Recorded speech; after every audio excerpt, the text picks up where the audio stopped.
Et c'est ça l'église d'aujourd'hui. Raison pour laquelle la manifestation de la puissance de Dieu n'est pas grande. À cause de caractère qui empêche Dieu d'agir dans une dimension royale. Est-ce que tu peux dire à ton frère, tu as des dons spirituels, c'est bien. Mais vaut mieux que le fruit.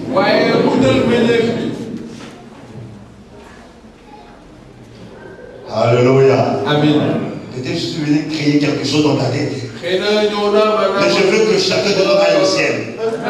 Il faut qu'on aille au ciel. On doit se retrouver au ciel. Gloire à Jésus. Donc ce sont le fruit qui détermine ta vie chrétienne et non les dons. C'est le fruit qui détermine ta vie chrétienne. C'est le fruit qui fait de toi celui qui est prêt à aller au ciel. Et après sa mort, qui va aller au ciel. Le fruit. Le fruit, j'avais dit que c'est un processus. Il faut permettre à l'eau d'arroser le sol que tu es, la terre. Et l'eau, c'est quoi? C'est la parole. La Bible dit ne soyez pas bornés à écouter la parole de Dieu, mais mettons en pratique. Quand tu commences à mettre la parole de Dieu en pratique, le processus de la croissance de fruits se met en action. Alléluia.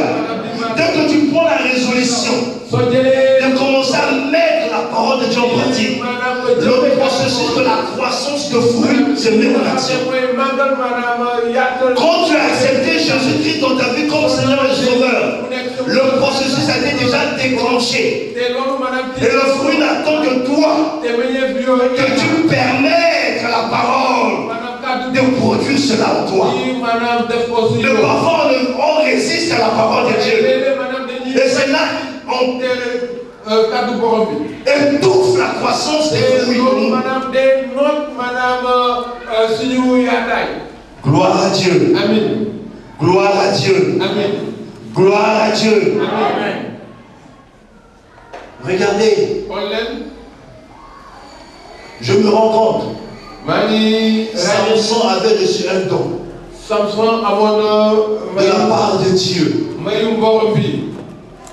pour être le sauveur de son peuple, pour défendre son peuple.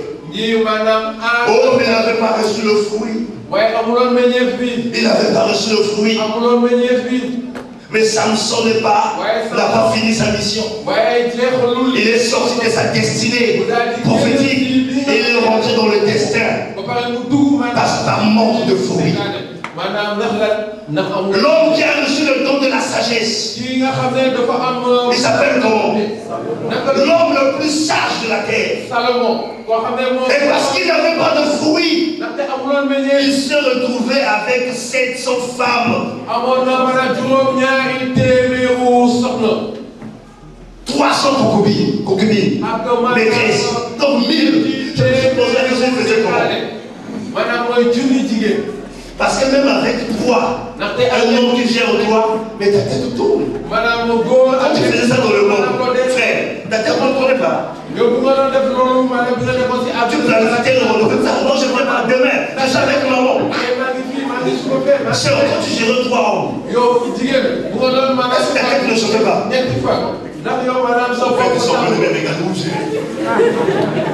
Il avait géré 4, 5. Tu coupes chez Jeanne, tu coupes chez Suleiman, tu coupes chez Francis. Et tu clôtures chez Ismaël. Alléluia. Mais Salomon, 1000. Je ne sais pas par jour comment il faisait. Et par manque de fruits, Salomon se retrouvait dans l'idolâtrie.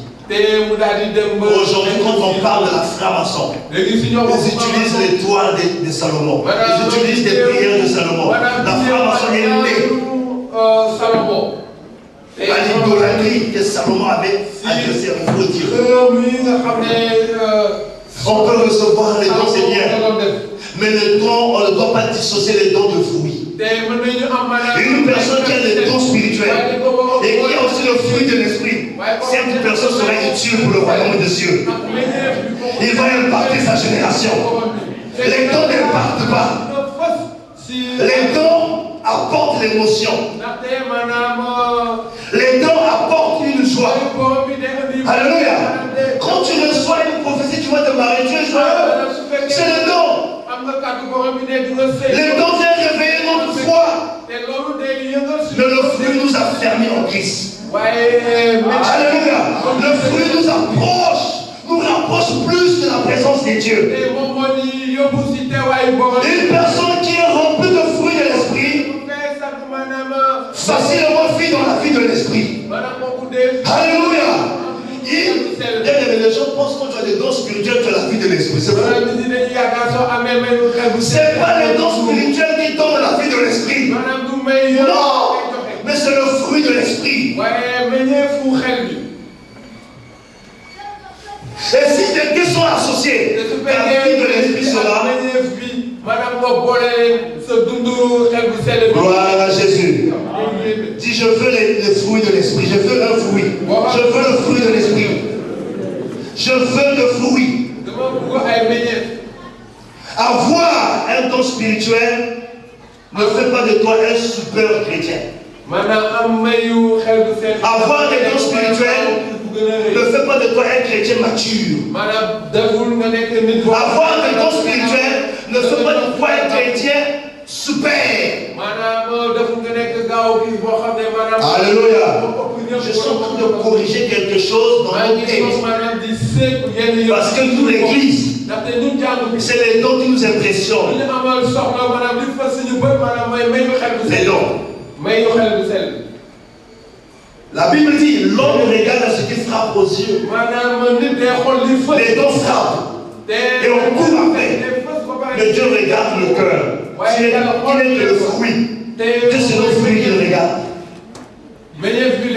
Dieu ne peut pas présenter un homme devant Satan qui est rempli seulement de dons sans fruit. Dieu peut te prendre, te présenter à l'humanité, te présenter devant le diable. Il faut que tu sois rempli de fruits. Et ce qui va faire, quand on rentre dans une société et que la société soit impactée, c'est des fruits. Ce qui va faire que tout autour de moi, mes voisins, ma famille soient transformés, c'est le fruit. Ce n'est pas les dons. Combien de nos amis ne sont jamais venus à Christ? Bien qu'on parle en langue. Parce que notre caractère ne reflète pas Christ.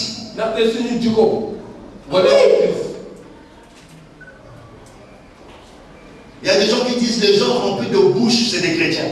Les gens qui calomnient beaucoup, c'est des chrétiens. Les gens qui critiquent beaucoup, c'est des chrétiens. Non, ça ne doit pas être notre partage. Alléluia. Alléluia. Alléluia. Dis-moi que tu es un chrétien mature. Je te dirai, montre-moi tes fruits. Alléluia. Je suis un chrétien qui va aller au ciel. Je te demanderai tes fruits. Parce qu'on ne reconnaît un bon pas ce fruit. Donc, si on reconnaît un bon tas par ce fruit, on reconnaît un bon chrétien par quoi? Donc on doit chercher plus quoi? Un jour, ma femme et moi, 2007, si je ne me trompe pas, on s'est retiré pour 7 jours de jeûne et prière. Et Dieu nous a interpellés. Je dis simple. Eléa, je veux de fruits et non des dents.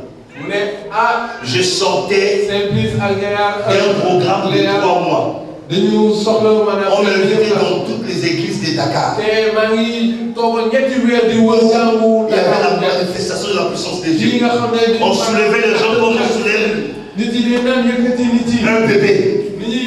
Parce que les gens tombaient sous l'onction. Il y avait des guérisons. Il y avait des délivrances. Moi je croyais servir Dieu. Je croyais toucher le cœur de Dieu. Mais les autres se retrouvaient en prière. Vous savez ce que Dieu m'a dit? Il dit Simplice, ça fait longtemps que je te cherchais. J'ai gardé cette phrase dans ma tête. Il dit Simplice, ça fait longtemps que je t'ai cherché. Je t'ai cherché dans ma présence, je te trouvais. Je dis à Bilaté. Donc les guérisons que je faisais, je n'étais pas dans sa présence. Les démons que je chassais là, je n'étais pas dans sa présence. Le Matthieu 7, 21 nous dit quoi? On chassera les démons. On va prier pour les malades. Mais on nous dit quoi? On nous a jamais vus. On nous a jamais connus. On peut être dans les activités sans être là où Dieu veut qu'on soit. On peut être dans les activités sans être à la place où Dieu veut te voir. Ce n'est pas les activités qui font de nous être chrétiens. Mardi, je suis à l'église. Vendredi, je suis à l'église. Mercredi, je suis à l'église. Je donne la dîme, c'est bien. Mais cela ne te qualifie pas d'être chrétien. Le mot chrétien veut dire être comme Christ. Le mot chrétien veut dire être comme Christ. Regardez le caractère de Christ.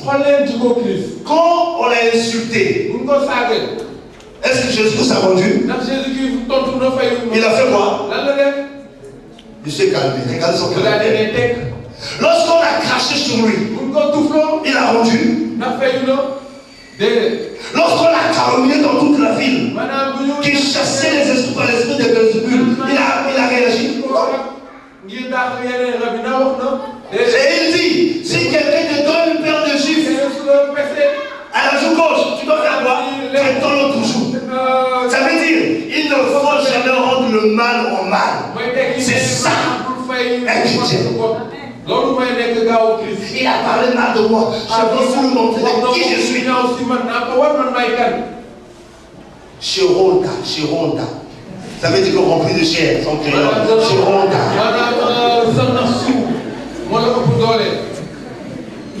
Alléluia. Amen. Pourquoi il a dit ça? Il va voir. Surtout les femmes aiment faire ça. Il va voir. Et donc d'abord, la chiffre qui va les donner. Alléluia. Alléluia. Alléluia. Jésus va revenir. La Bible dit lorsqu'il viendra, il viendra enlever l'église qui n'a pas de tâches. Une église qui n'a pas de rides. Il s'agit de cette église qui est remplie de fruits de l'esprit. Je vais vous dire ceci.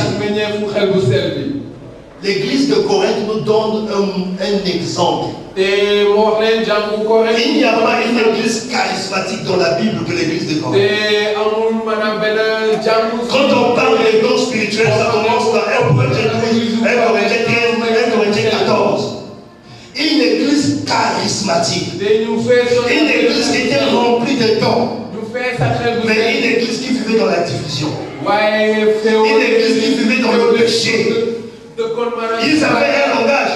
Tout nous est permis. On peut faire ce qu'on veut. Bien qu'ils étaient dotés par les dons spirituels, mais cette église n'était pas remplie de fruits. Raison pour laquelle l'église vivait dans le péché. Et l'église d'aujourd'hui ressemble à l'église de Corinthe.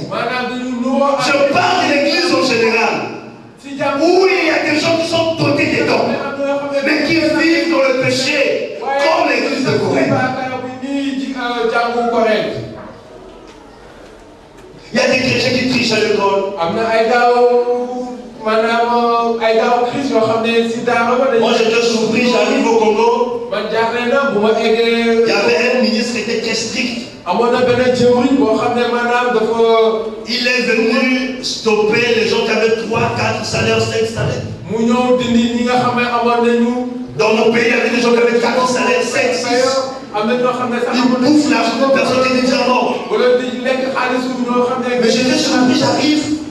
C'était la crise à l'église. J'ai dit, mais pourquoi? Il y a des gens qui avaient 4 salaires, mais les personnes n'avaient pas 4 salaires, donc ils ne donnent plus beaucoup. Mais j'étais choqué. Donc c'était des voleurs. Mais donc c'était des anciens, des diables, des chants. Vous savez, parfois quand on se prosterne, on adore Dieu. On a l'impression qu'on est connecté. On a l'impression qu'on est le petit frère de Jésus. On a l'impression qu'on dort avec lui. Mais si Dieu peut ouvrir les yeux de quelqu'un pour voir qui tu es, Scroll.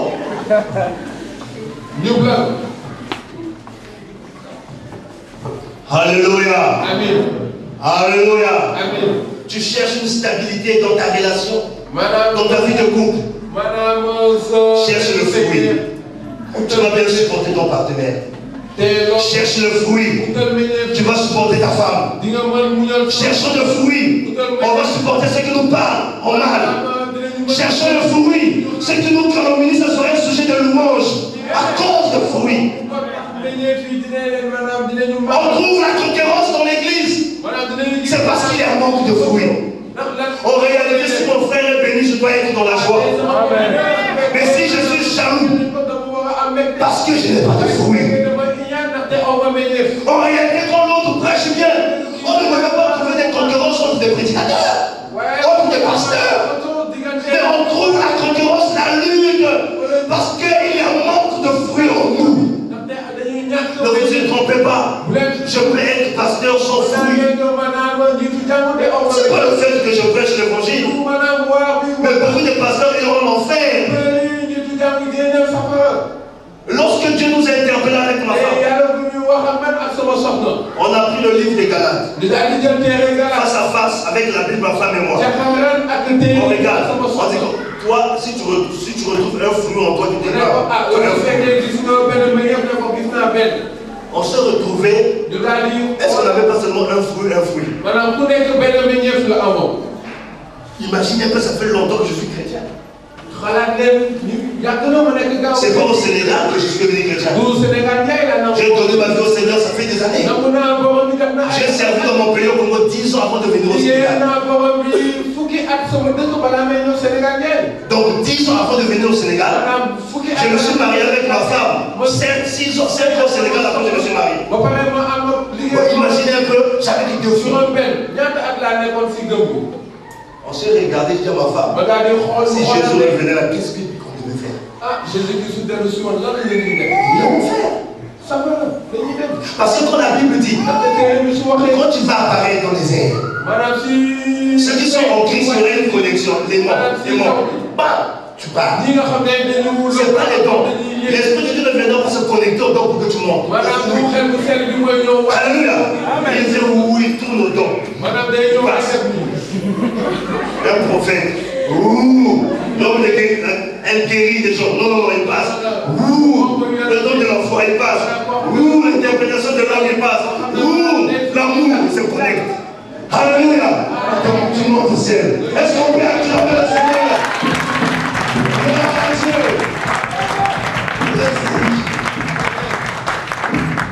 La connexion, ça cause. On va citer ce fruit. Alléluia. Alléluia. Gloire à Dieu. Gloire à Dieu. Le premier fruit, c'est quoi? Qui a l'amour? Son frère, attends. Selon 1 Corinthiens 13, je vais d'abord aller pour que tu comprennes sur l'amour. Attends. C'est facile d'y enlever.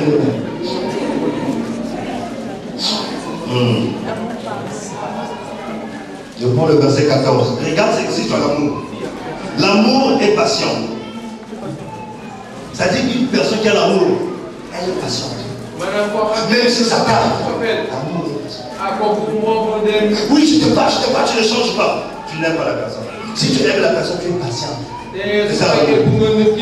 Je reviens encore. Elle est pleine de bonté. Une personne qui a de l'amour, la personne est bonne. Elle manifeste la bonté. L'amour n'est pas envieux. Quand tu envies les gens, il a porté tel habit, moi je dois voir ça. Gloire à Dieu. L'amour ne se vante pas. L'amour ne se vante pas. Alléluia.